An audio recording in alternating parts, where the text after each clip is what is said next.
ESL and GED. GED. And GED, and it's a very worthy charity. We've got, the bucket will be wandering around mostly at the back. You almost always find it back at the director tables, but we would like you to consider pitching in and helping out with the rest of DragonCon, a worthy charity. Now, And DragonCon matches. And DragonCon matches. Woo! Right on. Love the DragonCon. So, And Vanna really likes folding with dead presidents on it. So, number 2 on our list, there is a DragonCon app. The DragonCon app allows you to rate tracks and panels. So go to your DragonCon app and rate the sci-fi literature track 5 stars. In order to get more 5-star entertainment, like this wonderful panel right here, that I totally got shanghaied into. There's a 10. What's that? There's one folded up in it. I'm not sure how you rate the It's in there app. somewhere. You may have to write management on that. Let me set the good But you example. can Oh, also here it is. rate the, Okay. you can also rate the I got your panels speaker. as well. I got your speaker. You go onto the app. You open up the panel. I can't get to the app. She wants to rate the app. Oh, that's on wherever you downloaded it from. I thought I was like, I know where to go to get to rate the actual panel. Yeah. Figure that out. Alright. So, my esteemed colleagues at this table are part of an absolute phenomenon that has exploded this past year. I hope and trust that y'all have read stories in the Four Horsemen universe, but it burst onto the scene, Chris? 20 months ago. 20 months ago. In that time, we've got novels, we've got anthologies, we've got a challenge coin set, and lots of swag that went along with that Kickstarter, and it looks like there is a game in development as well. So the Four Horsemen universe, I will allow, I'm going to ask the publisher, Chris Kennedy of Chris Kennedy Publishing, which is totally not a workhouse that chains its office. Jason, please stand up. This is not true. This does not exist. There's no such thing as Chris Kennedy Publishing Workers Factory. There is no Okay, sit union. down. Okay, I'm saying. We are happy. This series of books started off with alternating books between Chris and Mark Wandry. Then they opened it up so that lots of people could play in the form of anthologies, of which they filled 3 in a hurry. And I know that there's a 4th in the works, and we'll let have a little bit of conversation about this. And I know that I was one of those terrible people who said, yeah, I'll contribute. First anthology was filled and closed, second anthology closed, third anthology closed. 6 days later I handed Chris my story. We got in, and when I heard when I heard that there was a 4th anthology, my story got there first. And anyway, this is an absolutely fantastic. Oh wait, he's making an entrance. Everybody,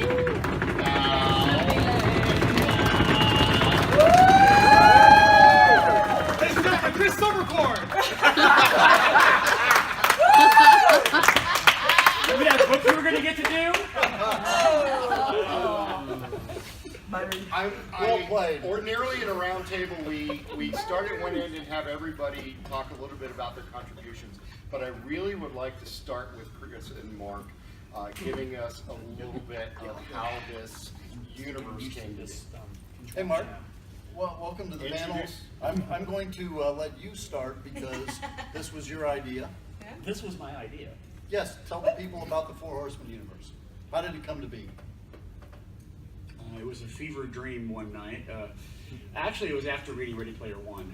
I came up with this crazy idea of this kid who could use alien technology that nobody else could use. And they've been trying to use it forever because they've been using the greatest and brightest minds and nobody could use it, and they found out that he discovers he can use it, so the fat brony geek gets to use the alien technology to defeat the bad guys. Not quite like the Four Horsemen universe turned out. When I started writing it like I usually do, it turned up a little different than it actually did. So I ended up, when I was working on it, envisioning mercenaries came into it, and I started working through First Contact. And whenever you world build, one of the things you do is try to build as much as you can of the backstory as you're going. And when I got to the point of realizing what I'd done, I said, you know what, this is bigger than I can do. So I said, hey, Chris Kennedy, would you help me write this thing? And he said, Yeah, I'm busy. that's literally what he said. So I went ahead and started anyway. And then a year later, at the same con, he walks up to me and goes, hey, are you ready to write that book now? I'm like, yeah, it's like half done. And he read it, and he, after he schmoozed me and made me think he didn't like it, he actually did like it. But he said, I got some ideas. It's like When something along the lines of, I'm sorry to tell you. I mean, I read it last night, and I asked, what do you think of it? I'm sorry to tell you, but I really liked it, and I think we ought to do this. Woohoo!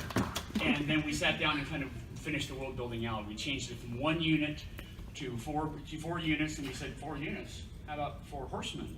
And that was it. The rest is all pretty much history. Who is familiar with the 4 Horsemen universe?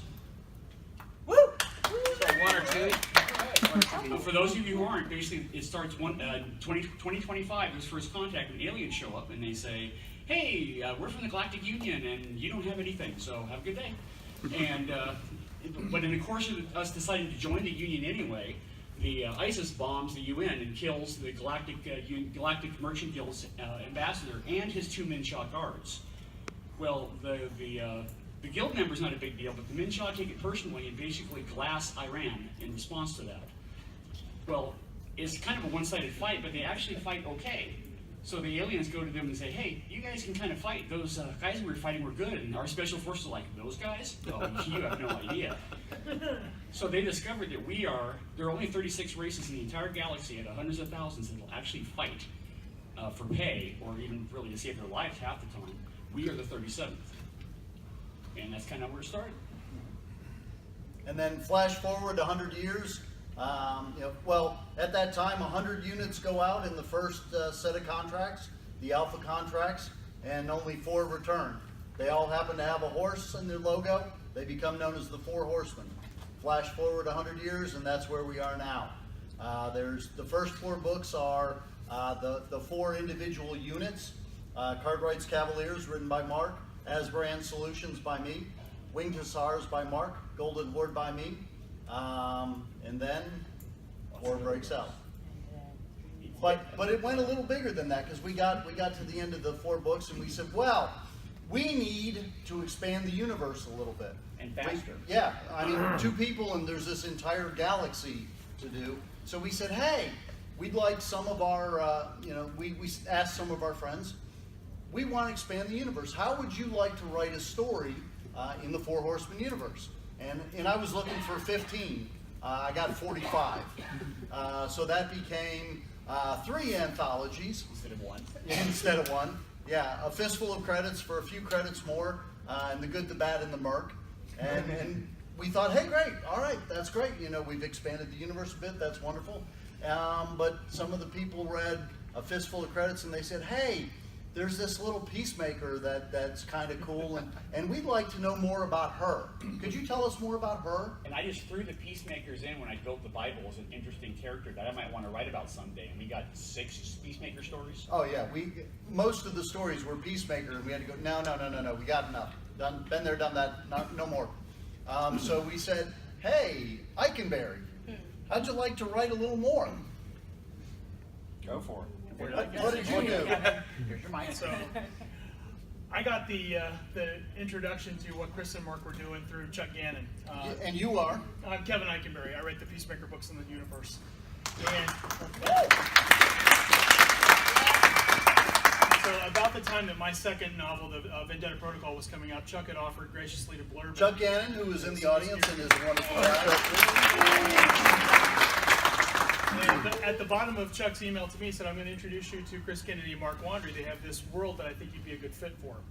And Chris gave me a slot in the anthology Sight Unseen, and they sent me the story Bible, and I wrote a story.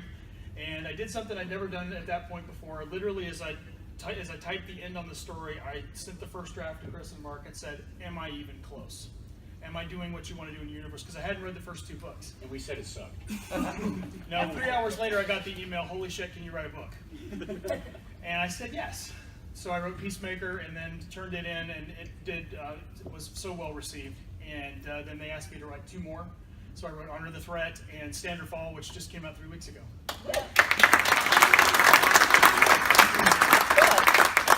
Not only was it so good that we wanted him to write more, we then tied that into the main storyline. And that was not the only one that we did that with. We also had this one race of cat assassins. Tell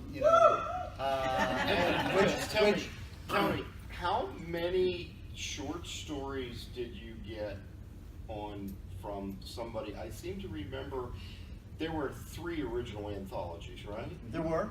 And how many stories did you get from this one particular author for 3? Right now we're working on our 5th anthology, and there are 2 people that have submitted every single time. Plus. But that's I'm okay thirsty, because y'all. I need the attention. What do you want? that's because every time she puts something in, everyone wants to know more. She must be kind of okay because they made her the year's best yesterday.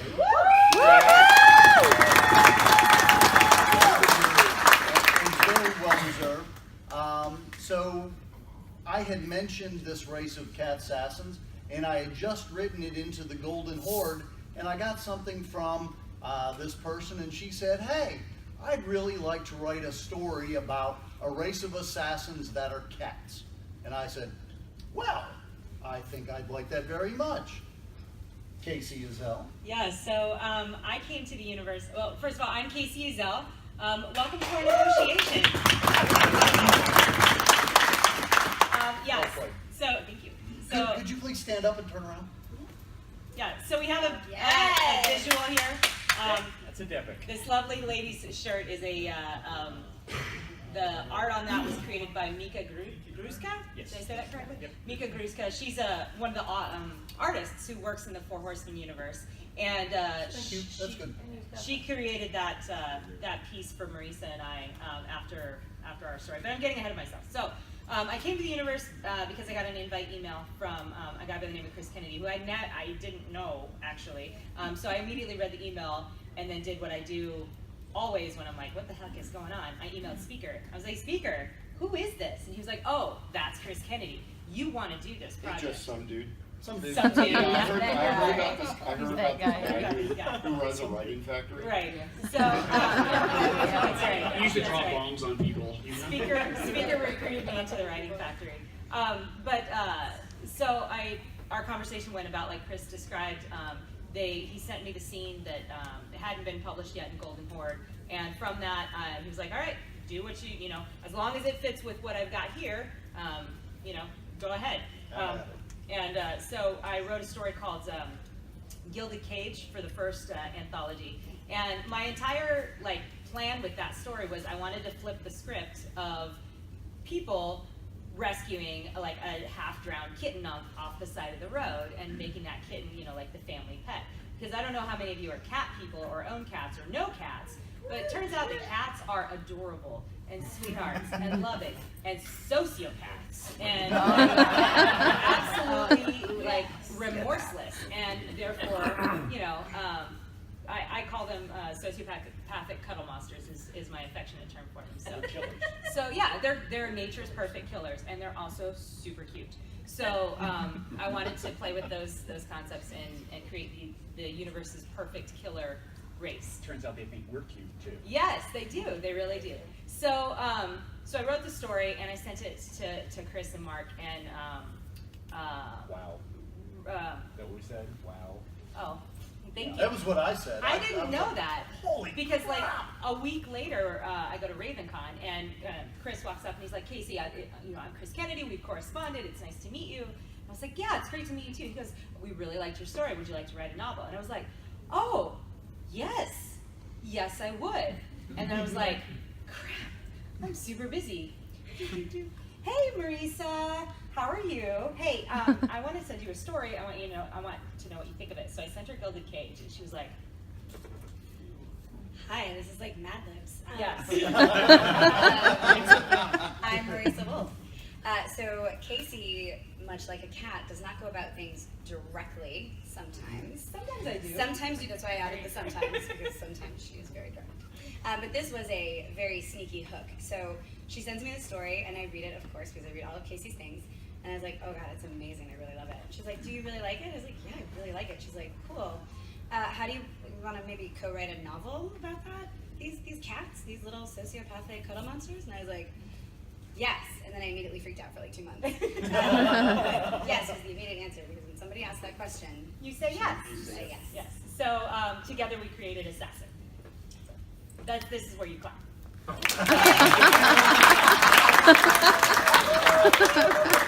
It seems like a very controlling Mad Lib. Yes. I told you I could be direct. It's a call and response. Right. And that, between that, one extra one, Casper Alamo, from somebody else that was in the anthologies, and then we did a book on the alpha contracts, because everybody said, well, hey, we know 100 went out and only 4 came back, and we know one of the stories, because if you sign up for my mailing list, you get one of the stories of someone that didn't come back. If you sign up for the mailing list on Mark's website, you get the first contact story. We want to know about the 4 that did come back. What did they do that was so different that saved them and let them make it home again? So the 10th volume was the alpha contracts, which showed you the alpha contracts for the 4 Horsemen. And then Assassin and, no, Weaver's not till later. I know. Yeah, No. very cool. Chronologically. And then the second Peacemaker story finished off the first 12. Yeah. So we have a few more authors here. What's everybody's contribution? And let's just tell a little bit about your stories. What would you say? Start with Woods. Start with Yeah, okay. that's definitely Chris Woods. Yep. Well, I was at HonorCon in 2016, I think it was, and I ran into Mark and Chris. Chris was set up right next to me selling books.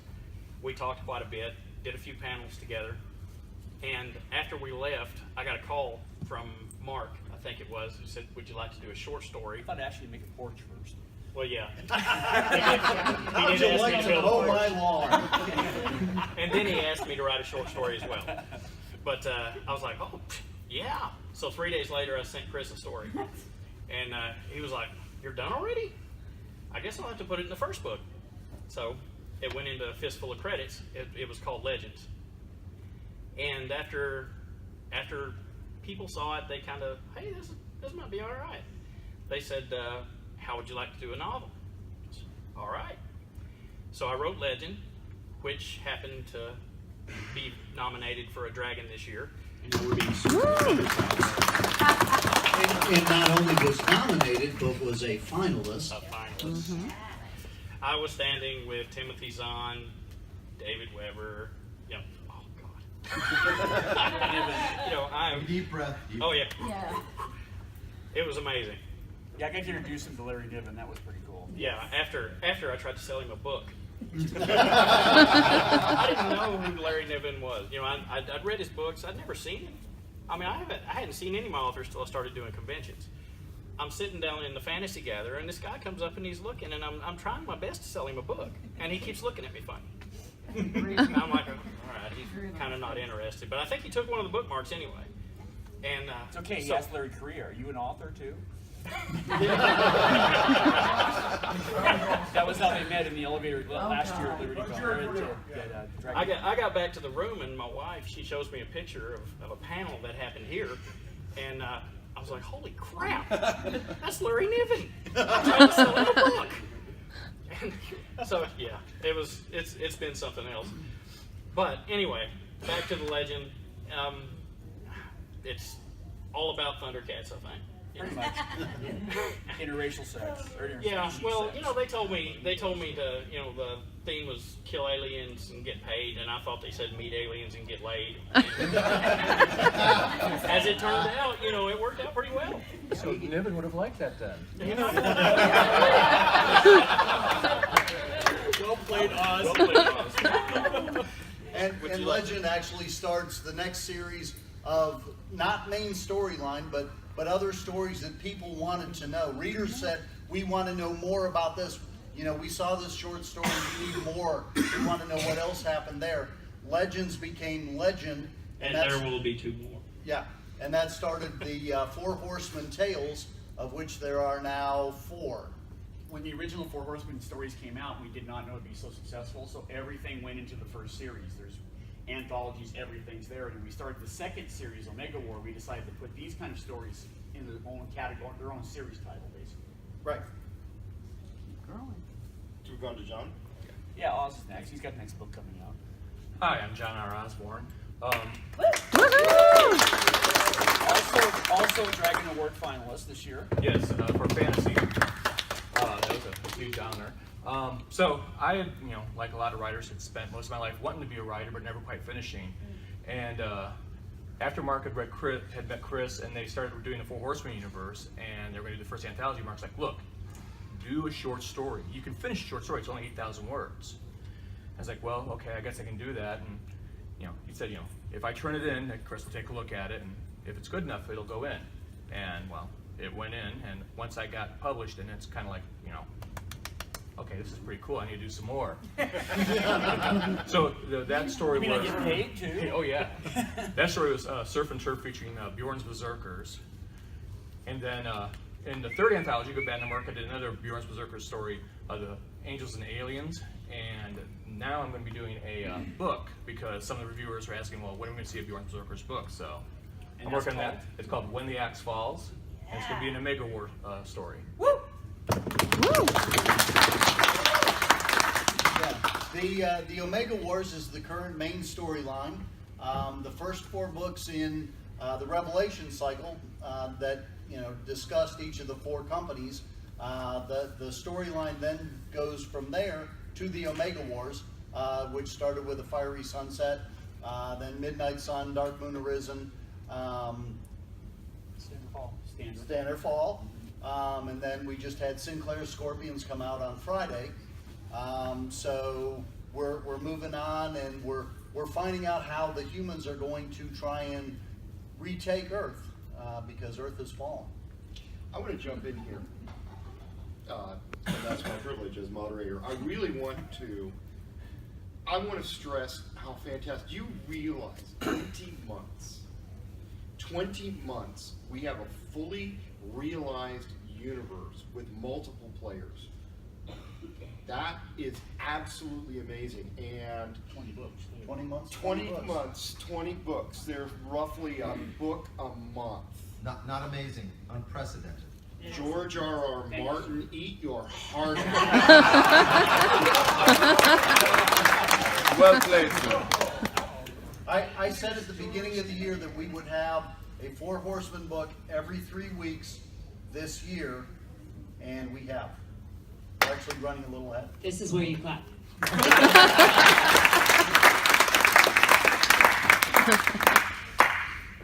We still need Jason down the way. But the thing is too about this, I want to stress is, you know, I initiated the use room, created it, brought Chris in, and we helped fluff it out. But without all these other writers, a lot of these people sitting right here, it wouldn't be half as fascinating as it actually is. So you've heard from the authors that are actually approaching this of their own free will.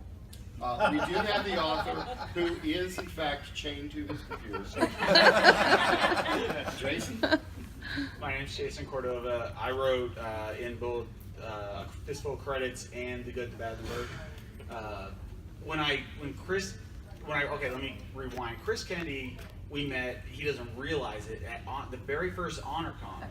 I was on staff there because somebody said, hey, you know how to wrangle people. And I said, well, yeah, okay, sure. And I was on staff, and I'm just meeting this guy who's setting up his booth. I was like, oh, he's like, I'm Chris Kennedy. I was like, nice to meet you.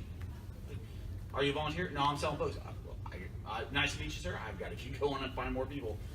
And about 2 years later, we met at LibertyCon again. And I realized who he was, and I was bitching about my publisher who put out my very first book, and I was like, I'm going to get the rights back. I don't know what I'm going to do with it. And him and another publisher, literally right there, both said, we'll take it, I'll publish it. So I talked to both of them, and then I contacted Chris. Chris said, yeah, I figured it was a cage match. Yeah. Chris would have won. He is So- the factory boss. Then he approached me and said, and I had this other book I wanted to give him, and he's like, yeah, sure, I'll publish that too. Hey, After I looked at it, I didn't say, oh yeah, sure, I'll do anything. no, he said, I'll do anything. He I was read bad it. off then, you know. He was still new. I was one of the, me and Mark, I think, were the first 2 people he picked up. And, you were both Navy. yeah, that's true. Leave me out of this. So he publishes it, and then he says, hey, I've got this new universe with Mark Wandry. Me? Oh, I know Mark. Yeah, we're going to think about writing together, but I didn't have the time. Because neither did you, actually, at the time. When he said he was too busy that 1 year, I mean, I'd approached half a dozen people to write with, and he was the end of a long string of too busies. Yeah. So if I was the last? You were. Wow. But that's all the time we have today. Thank you for coming. So Chris says, have you heard of the 4 Horsemen? I was like, oh yeah, I've read Cartwright's, and I think I'd read Golden Horde at that point. Asbran? Asbran. No, I read Golden Horde. I skipped the Asbran. I had to go back for that because I didn't realize it was part. I don't pay attention. I really don't pay attention to what's going on around me. Nothing. He's ADHD or anything. The factory boss. I've got 3 bodies between me and the factory boss. I'm safe. So I said, Chris gives me the parameters, gives me the Bible, and I'm like, so can I use any race? Hey, I'm a historian. I don't need math. This conversation just happened too about the race. Remember the book? No. This was the very first one. Oh, in okay. Fistful of Credits. And yeah, I won't go back how I got it. And I said, hey Chris, these are these alien races. Can I mess with it? He's like, yeah, sure. Are they mercenaries? No, I don't care. So I sent an African mercenary company who bought out a bankrupt Spanish mercenary company, and my goal in the story was to make Chris spit his drink out, and I succeeded in making the planet hot ball of piss. That's what the alien translation was. And then I brought them back in Fistful, or The Good, Bad, and the Merc, and then I talked to Chris literally yesterday. It's like, Chris, I need an alien race that nobody's really touched. And he's like, have you heard about the space pirate Bengal tigers? I'm like, tell me more. And then I found out that they're dying. There's a lot going on. So the push dog, thank you. And I said, well, I need someone who's chasing them. And then Kevin Eikenberry happened to be sitting there and said, well, I've got this Ugar. And then that me and Quincy are writing about. And I was like, tell me more. So announcement time. So if you weren't at LibertyCon, you may not have heard. I'm taking a short break from Jessica Francis, the Peacemaker, and she will be in the very capable hands of Casey Azell and Marisa Wolf for 2 books. We had a Jessica sighting today. If you didn't see the Facebook thing, she was there at the Merchant Mart. So we have pictures. Yeah, that was pretty damn cool. Yeah, it was. But then, so I'm going to actually follow the search for Jessica's father, which comes out of Standard Fall. But one of the other things that I did in Standard Fall was I told a short story of an Ugar enforcer named Rent, who's kind of a legend. And not the legend, not the legend, but kind of a legend. And I sat down not long after I got done, and I had an idea with Chris for something else, and I started thinking about that story. I thought, I really want to write that book, but I want to make that a collaboration, because I want to find somebody who I know that writes the gruff, badass, mean, tough characters in a better way than, oh, that's Quincy Allen. So Quincy and I will be working on a Tales book called Enforcer, and we'll hopefully have that delivered next year. Yeah, I'm stoked. Well, I know we've actually got some other contributors that may be actually hanging around out in the audience, but I want to give a little bit of a story as well, because it's a Mark and Me story. I wrote a short story that ended up The Good, the Bad, and the Merc. I love Sabaton. Listened to a Sabaton song and said, "Oh man, that's a mercenary company." It's called The Last Stand, and it's the last stand of the Swiss Guard. And so I turned that into a merc company guarding an alien religious figure. It was okay. I mean, I admit it was okay. I talked to. It was really good, you guys. I was asked by Mark and by Chris if I would be interested in writing again for the next anthology.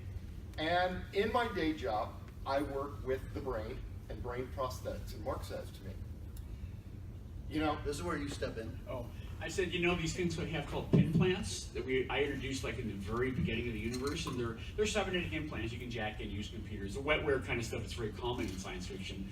But I didn't do a lot of details on how they worked and everything, and I thought, you know, we could use like somebody who might know a little bit of something about the brain. They could help explain that kind of stuff. Oh, Ted, that sounds like you. do I You're do gonna have to anything? science the shit out of that.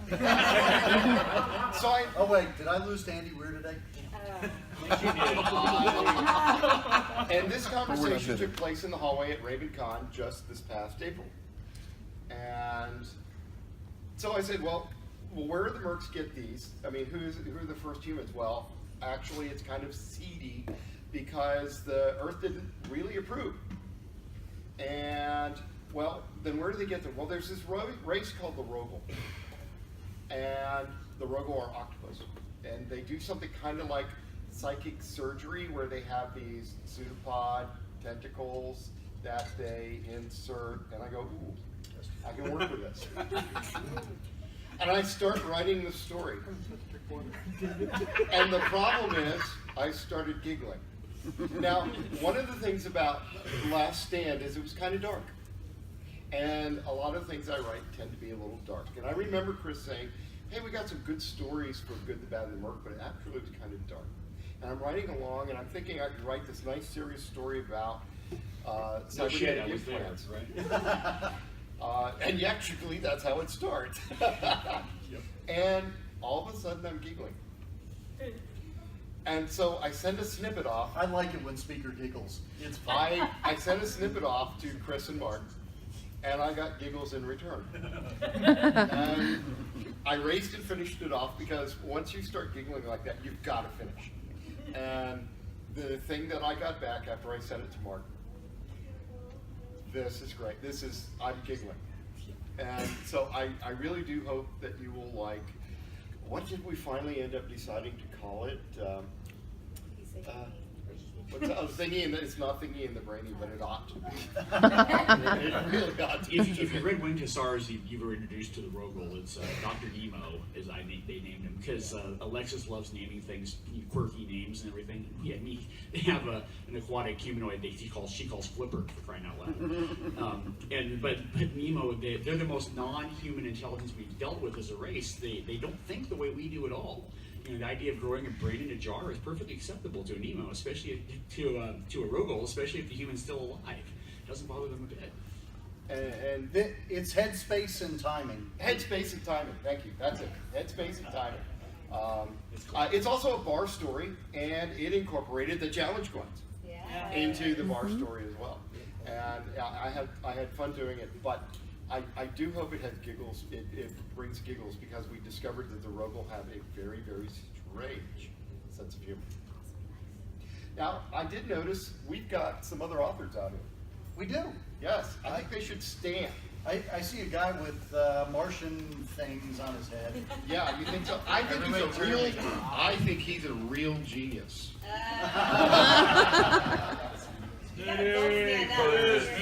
Stand up, Chris. Stand up, Doc.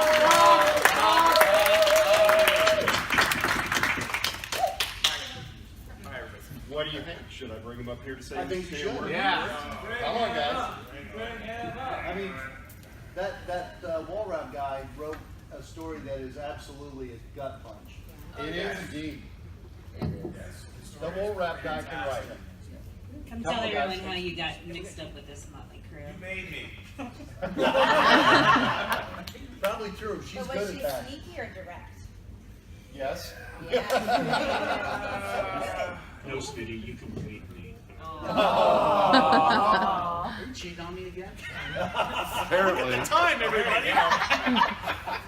Well, Wow, well, that's a funny DragonCon story. Yeah. Sunday. Yeah, no shit, there I was. So Casey messaged me one night. She goes, Can you hear him? No, really? Speak Closer. to the microphone. Well, I thought I was. I didn't want to do this. I'm like, yo. Your actual. It is kind of crazy. Yeah. Hold it. So Casey messaged me one night and says, hey. And my immediate response was, oh shit. Yes. So, are you familiar with Chris Kennedy and Mark Wander's universe with the Four Horsemen? And I said, peripherally, yeah, I've heard of it. Oh shit. Casey, what do you want me to write? So just for the record, it's not the hey you need to worry about. It's when I start a message with so. No, hey scares me to hell. She does that to me too. Hey, So I get it. I have an idea. Yeah. So I have an idea. Oh, I've gotten that one. It's, Yeah. There's different levels of the hey or the so. It's hey! Exclamation mark. Or exclamation mark. It's nice to see you again, is what that means. Hey! No punctuation. Here it comes. She's got some. Just go ahead and say yes now. It's You're easier that going way. to say It really yes is. anyway. And yeah, anyway. So Casey says, "Look, I want you to join this. I think it's a really good opportunity. It's an up and coming. They're rocketing through the stratosphere here, and I want you to be a part of it because I'm a part of it, and I want you to be a part of what I'm a part of. This is my best friend, Wonder Twin. Aw. I'm not." So. Casey and I are driving back from DragonCon, and she said, "Okay, so what are you gonna rank?" I said, "Oh yeah, I forgot. Okay, I don't know." She goes, we start kicking this idea around, and I like it. I think it's good, and crank it out. Send it to Chris. Chris likes it. I'm kind of surprised, and because he's kind of crusty old bastard. I don't know if you noticed. Super cheerful. I'm sorry, salty. Salty, because he's Navy. And the more books he writes, the saltier he gets. No, the more books you write, the saltier you get. No, the more of my books he edits, the more insane he gets. Alright.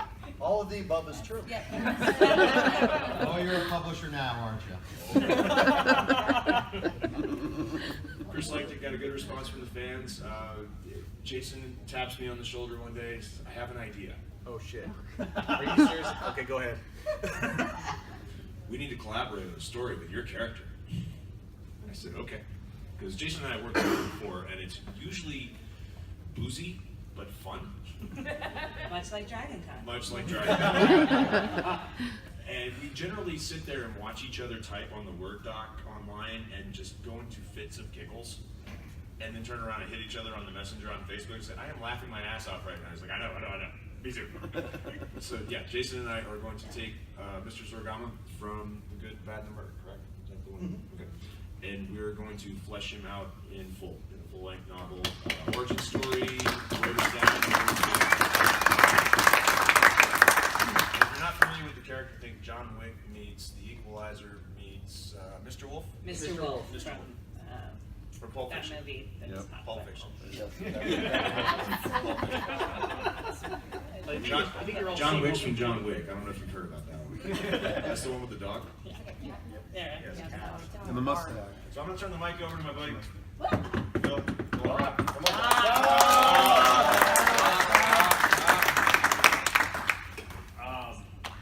Yeah, so the way I got started with all of this, I actually messaged Casey And said, hey. Hey, You see how this works, right? hey, you got a minute? Can you read this? And it wasn't a super long short story, but she read it, and she said, hey, do you mind if I share it with someone real quick? And I was like, yeah, go ahead. And then within like 30 minutes, Chris messaged me and says, hey, what are you doing with this? What do you plan on doing with this? Do you have more? And I was like, I don't know, and not yet. And he said, I want to buy it from you. And yeah, so we ended up selling this story of 30 minutes. It's a story of a medic who goes into essentially a Normandy style. Like, all right, who here has seen the movie Saving Private Ryan? Never seen it. The first 30 minutes of that film is that short story told from the eyes of a medic as he's racing across the beach trying to save people while under enemy fire, and like wondering where all his other people are, because they've all disappeared with the exception of one other. Yeah, it was an emotional write. It's an emotional read. It's a visceral read. Yeah. The word you're looking for is gut punch. Yes, I Right? said that. I know you did. I'm just reminding everybody. But so in it though, there was a race of aliens that I just vaguely called the Squids, and I guess Chris decided that I need to go write more about those guys, and I'm working on that now. Popcorn time.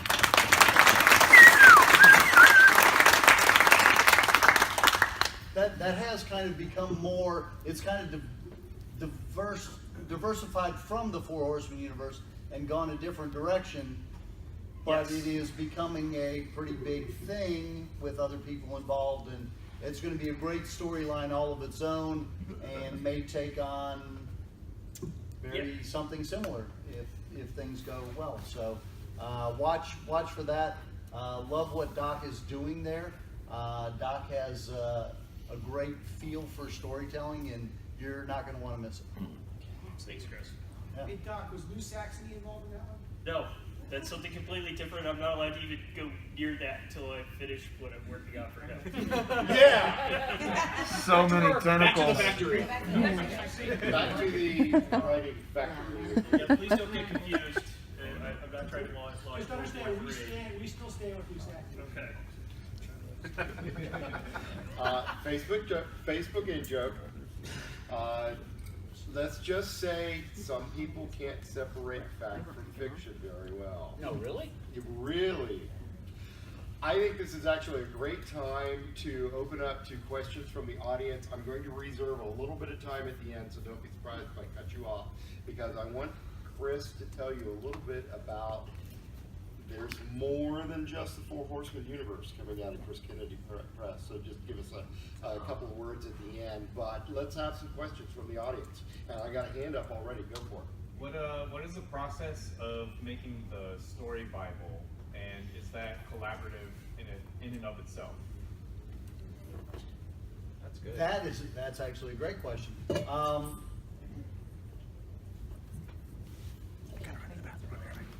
Mark and I, actually Mark put together a story Bible, and that's what we shared around with the first set of anthology authors, and that worked pretty good to a point.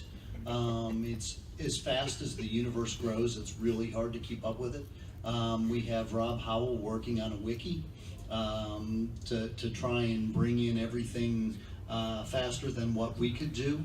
I was trying to keep up with it, but it overran me. So the wiki is the latest and greatest source of information on the universe.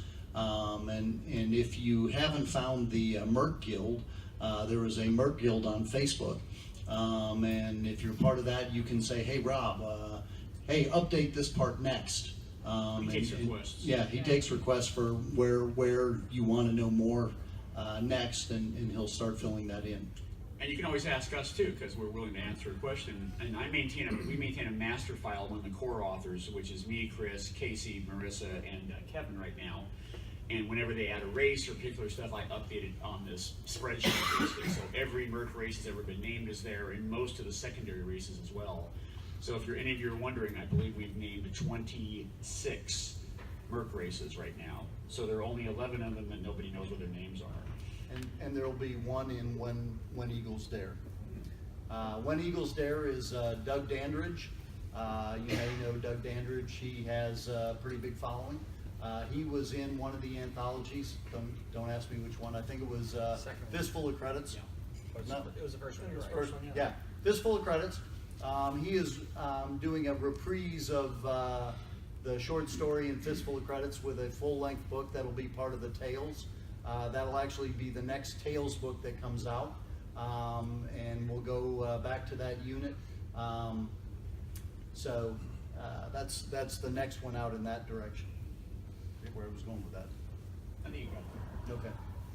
Other questions? Come on, I know you've got questions. Let's hear them. Raise those hands. There you go. Go, Kim.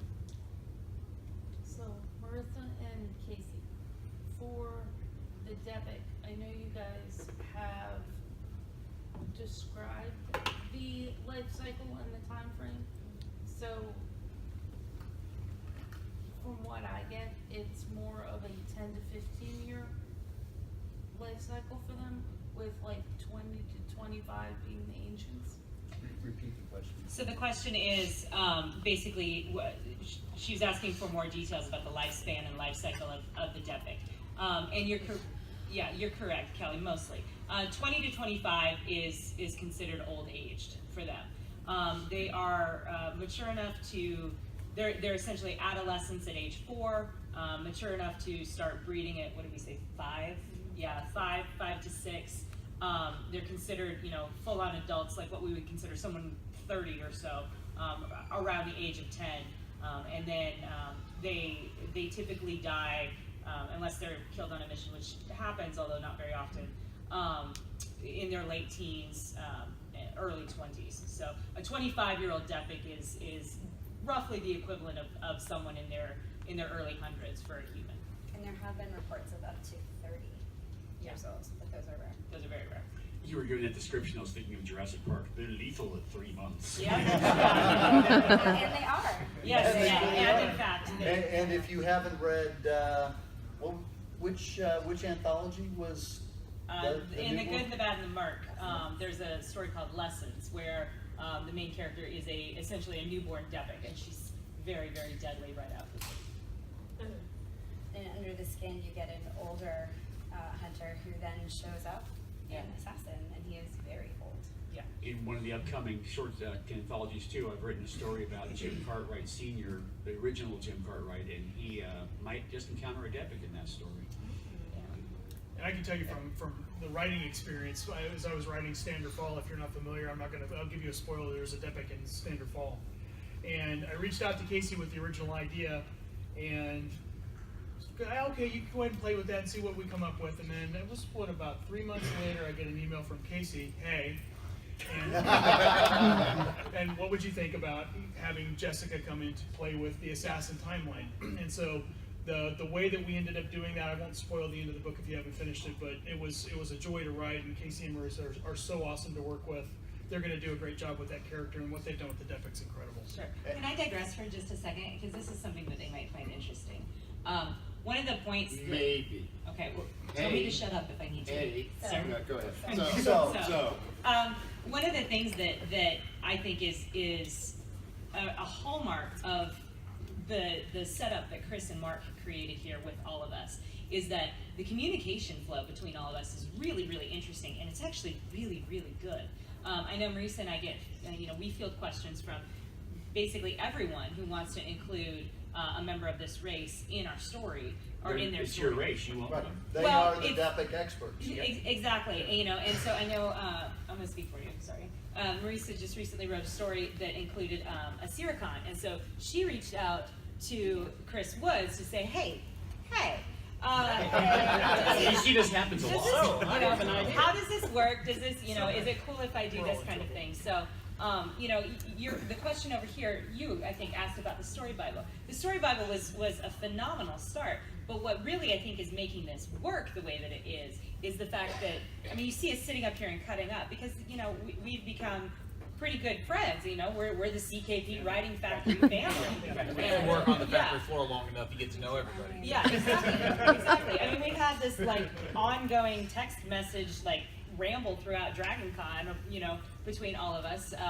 But that's the kind of communication and relationship that we have, and that wouldn't be possible, without Chris and Mark setting up an environment where we all succeed together. It's not me versus Kevin versus Mark versus Marisa. No, we all succeed together. It's the rising tide lifts all boats type of philosophy. It's our universe. We're doing this together. And for those of you that wanted more after Assassin, Assassin is at least 3 more now, or a total of 3 at least. The next one is in writing. It is called Hunter. It is like Peacemaker merged into the main storyline, the Depic are also merging into the main storyline. Yep, we'll be involved in the New Mega art, Mega y'all. War. Here is the art for Hunter. You can come and check it out afterwards. If you can't see it, that's okay. I'll have it afterwards. If you're familiar with Assassin, there was a Depic Shadow. Yeah, it's back. This is where you clap. So we got a question, yes, go ahead, right there. Thank you. Pet is the wrong word, but Jim's companion, alien companion. Splunk. Splunk? Squeeze. Are we gonna? Is there gonna be more flesh out? Because that's a great. Are you reading by chance the short stories? Some of them. I drive a tractor trailer, so I'm an Audible, so I understand. I'm kind of behind on some of the books. This is something we're doing, and I think a lot of you begin to realize that there is bits and pieces of the main story arc everywhere. We stick them in the secondary stories you're completely not expecting. And those stories are building up somewhat, but it's nothing you're going to have. You'll get it also through the story. And I'll have to say, in the next two stories, next one story anyway, the Fae are going to become extremely important. You've read Dark Moon Arisen, so and Fiery Sunsets, you realize there's not just one. All of a sudden, there's now a bunch of them, and there's going to be even more. And a lot of this can all come together. So the answer is the short form is yes. The Fae are going to become much more important in story arc. So I'm going to make a comment about the Fae. The Fae, there was Kickstarter. And one of the pledge levels on the Kickstarter. Kickstarter, yes. For the coin. I know what's coming. Had, as part of it, Fae. And my understanding is that the Fae are all named. They are. And that at some point, those names are to appear. Over here that'll be a significant one because I introduced a new type of Fae. I'll tease this a little bit. They're called Far Talkers. It's a certain kind of Fae and they have very special abilities, and it's all going to factor into the war. Very cool. This is where you clap. We have a distinguished question over here. Oh no, it's not distinguished at all. If it's from you, it's distinguished, sir. Well, at any rate, 2 years As ago. you know, by the way, he wrote the foreword to the first anthology, so he is part of the universe. Indeed. Thank you. All I can say is I doubled down on what Casey said about the rising tide lifting all boats. And I'd like to actually suggest to the audience, this wasn't what I was going to say, look at this, remember well, because this is what paying it forward looks like. Absolutely, right here. Chris got something, and Mark got something with it, they rolled with it, they spread it out, it continues to spread. Before long, you'll all be published, you won't know what to do with it. You two will be part of the factory. But my question is this. I remember not quite 2 years ago, I knew Chris, we had spoken before, but we spoke at, when I was, I think, a special guest at an honor con. And we talked a lot about, this was in, if you can believe it, in less than 2 years ago. It's infancy, really, when you think about it. And so, last night we were chatting at the reception. Next time, don't miss it. For the Just be a Dragon Board. finalist. Yeah, That's just all you be need. a finalist, that's all. And I said to him, what if we had a time machine? And if we, I said 10 years, but I didn't say 2 years. You And I said was- 7 years. 7? Okay. And right now, 2 years ago, would you have foreseen this? Maybe in like your most optimistic moments. So now I'm going to ask you to turn the time machine the other way. What would you like to see 2 years from now? Movie? Netflix. Are you asking Oh, just me or anyone, everybody? anyone. That's right out there for anybody. Let's start. Wildest not- dreams let's of start with avarice. not There me. you go. Okay, I got one. Okay. I would love This to is going to be dangerous. I would love to see a turn-based game, much in the vein of almost like a Civilization, where you take your personal character and you have to go out and you do your jobs and you can expand your influence. As it happens, that's being worked on. All we can This say is a good segue. All we can Thank say you, is sir. we've signed an NDA and it's under development. There is an NDA with a game engine that is very big, that is looking to expand and really likes the intellectual property that we have, and we are working on something like that right now. That just And got me more like for 2 5 years minutes of from now? break time. Well, I'll get to that. Okay, okay. I wanted what you can. Graphic novel series. Oh yeah. We've talked about it. I guess me now. Yeah. What I'd really like to see is look out an audience like to see a bunch of people wearing Four Horsemen, various Merc unit uniforms and stuff. We've always loved what the Royal Manicore Navy has done. They're absolutely amazing fans, and we're trying to cultivate our own to do this and give them the freedom to be able to express themselves and join in what we're doing. Yeah. You know, because we've redshirted hundreds of people in this one, and it's a huge universe. We want everybody to have fun, enjoy what we're doing, and play along with us. And when we went to LibertyCon, there was in fact a person cosplaying Four Horsemen universe. The first cosplayer was Cindy Everett at DragonCon Okay. this year, and she was Golden Horde, right? No, she's Asbrand. Asbrand. She's Asbrand. Yep. And I've been trying to steal her away ever since. Anyone else? Right down here. I think I'll take one. I want to buy a mountain.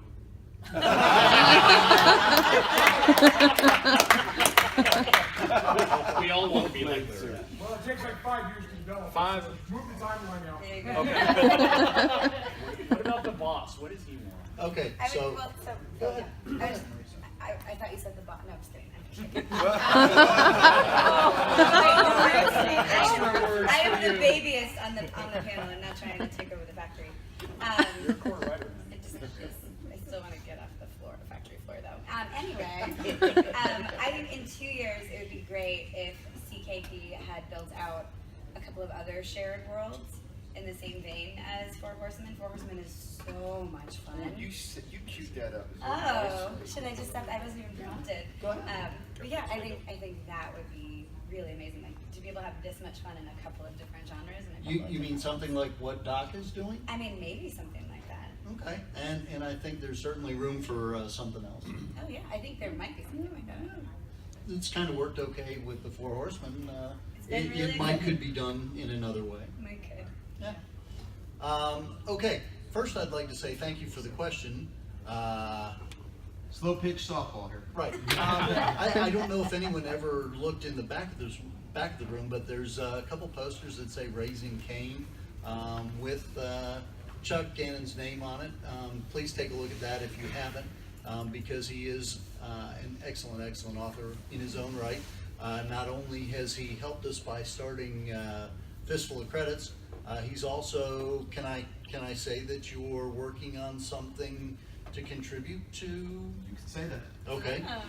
Chuck is working on something to contribute to the next anthology, which is going to be really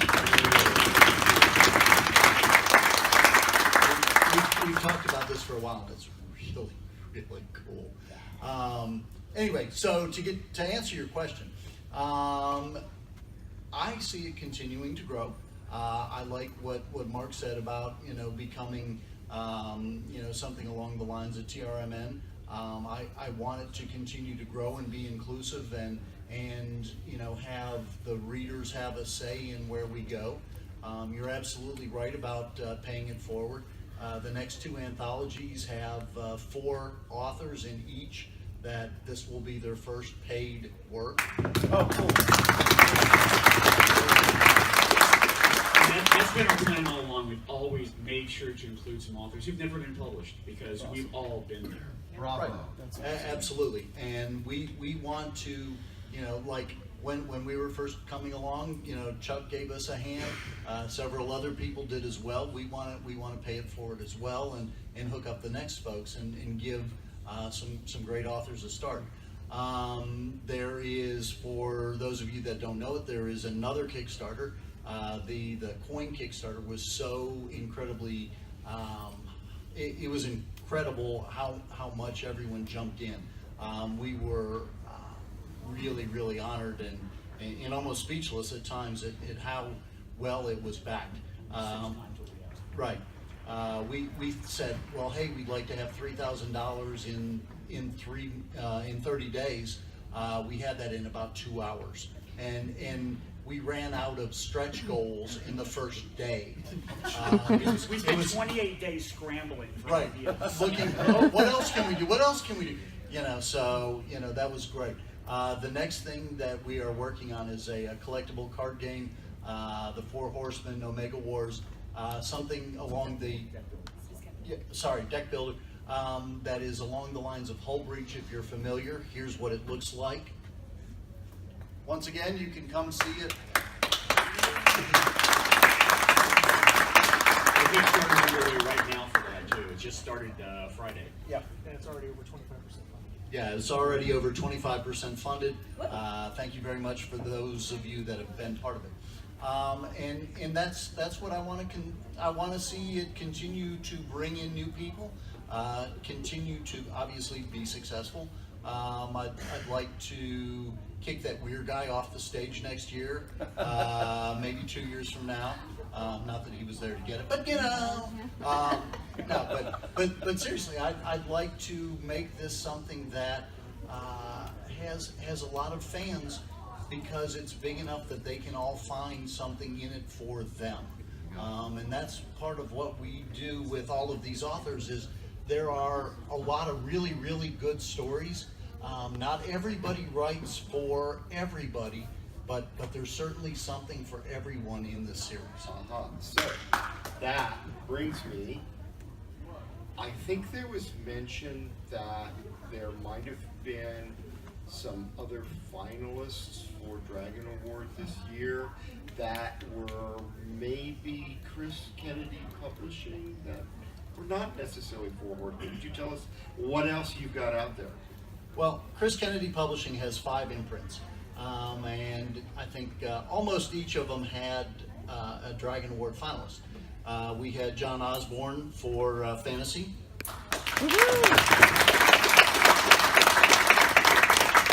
We had Chris Woods for middle sci-fi.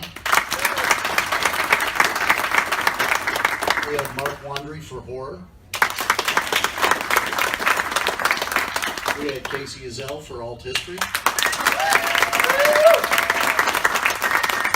And Tom Mays and I for science fiction.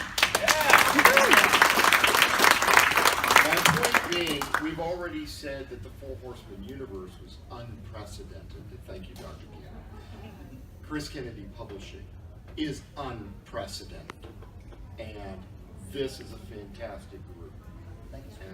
And we are at our time limit, and I want to thank everybody for coming out.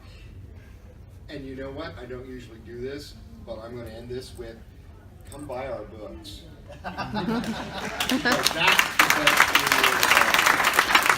Keep reading, there's a lot more coming. I've got a bunch of Four Horsemen, Seven Seal kind of bookmarks. Please come forward.